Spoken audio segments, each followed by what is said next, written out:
Hi there, I'm Tiana Desher, columnist with the Washington Examiner, and I'm here right now at the Republican National Convention with Congressman Burgess Owens of Utah, maybe more famous to you as a football star, but one of the great freedom fighters of Congress. And so I just want to start with, we have Secret Service all around us, obviously, and especially in light of the tragic and horrible assassination attempt on President Trump over the weekend.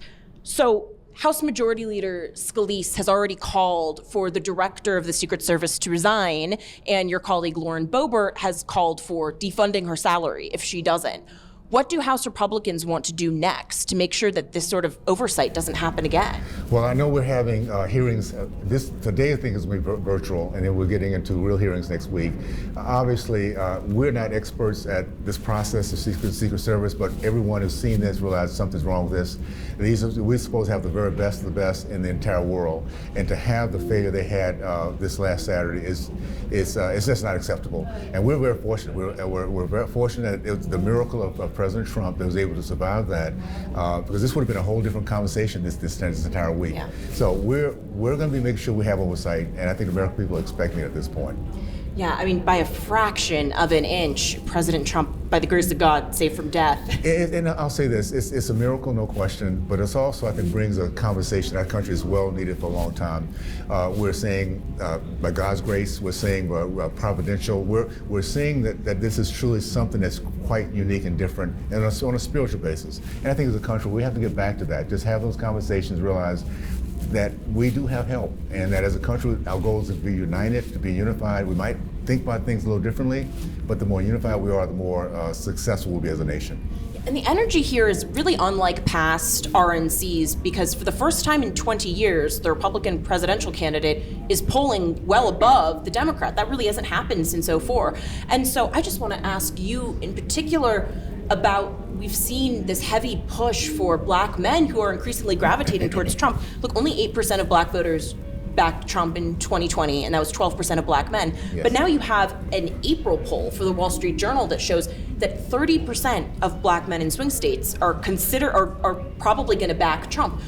Obviously, you don't speak for all black men, but why do you think it's been this dramatic shift? It's really the American way. We drift toward hope. That's just who we are as in the country. You go back throughout our entire history, that's what we've been doing.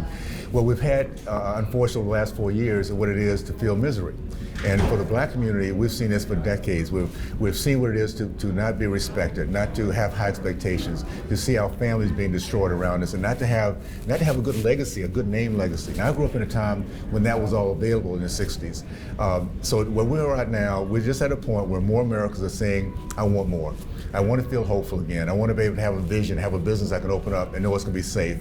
And all of a sudden we see the last 4 years, what President Biden has done, it's really been a gift to us, because everyone is going through misery. And when we start talking together as a people, there's nothing more powerful than that. So what we're seeing here at this convention is the power of unity. We're seeing around the country where more and more people say, you know what, this doesn't seem right. We're seeing the power of we the people. So I'm excited about where we are, because this is a turning point for our nation, that we finally get back to that more perfect union that we've always wanted to be part of. Yeah. And, over in California, not too far from Utah, Governor Gavin Newsom has just passed a law banning school districts from traditional parental notification requirements if their minor child wants to change pronouns, use a different restroom, and whatnot. I know that you've been very instrumental in the school choice movement to expand that on a federal level. Let's say Trump does win with large enough majorities. What would be a day one priority when it comes to education freedom for our children? Well, the first thing we need to do is make sure, and I think that's happening, that it is a priority, that our country recognizes that national security, if we do not have a nation where our kids are understanding and proud of who we are, being able to pass the legacy down, then we're going to lose our nation. So the top priority is figure out, how do we do that? How do we allow every child, no matter what zip code they live in, to have this opportunity without the government putting their fingers all over it? What we don't need is any more power by the Department of Education. This has to be from ground up, from districts, from individuals, from families deciding how they want to run their education, how they want to educate their kids. So we're going to get to that for sure. I'm looking forward to it.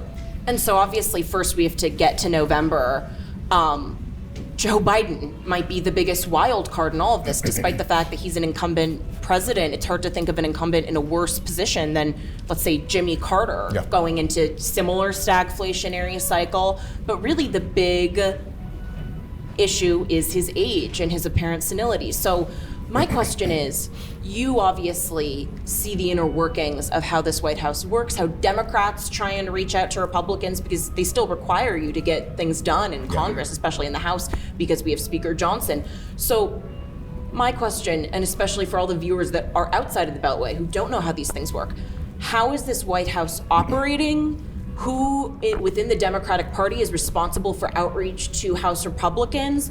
Do you even think Biden will be the nominee, or do you think it will wind up being Kamala Harris, the vice president? That's a very good question. I think the first thing is we don't know who's running the White House. We know it's not Biden. And that in itself is something we need to take a look at. That is a lie to the American people, that this guy has been running the show and we realize he has not. The second thing is that the Democratic Party is finally seeing what the rest of the country has been feeling for 4 years. We have a president that does not care about the American people. We have a president who's totally clueless, is empathy free. Now we've seen that because we understand he's not America first, but now he's realizing the Democratic Party that he doesn't care about his party either. He's not listening because he's at that point where I don't know if it's dementia, whatever it is that he's going through that we're now seeing, and the fact he just has not really had an America first agenda. All that's coming together. So my advice to Joe Biden is run, Joe, run. I think it's such a good example of the two different views and visions of our country. And I think American people want a vision of hope, of strength, of tenacity, of boldness, and that's President Trump. And the other side of it is just the opposite, and we have never drifted toward weakness. That's just not who we are as a country. So I'm excited about Joe running. He should not listen to anybody that's telling him not to continue. Hang in there, Joe, run, and we'll let the American people make the right choice. Yeah, there you have it, a much more unified Republican Party at an unusually optimistic RNC. It's been a great energy to experience, and Congressman Owens, thank you so much for your time. For more videos with the Washington Examiner and live coverage all week long at the RNC, tune into washingtonexaminer.com.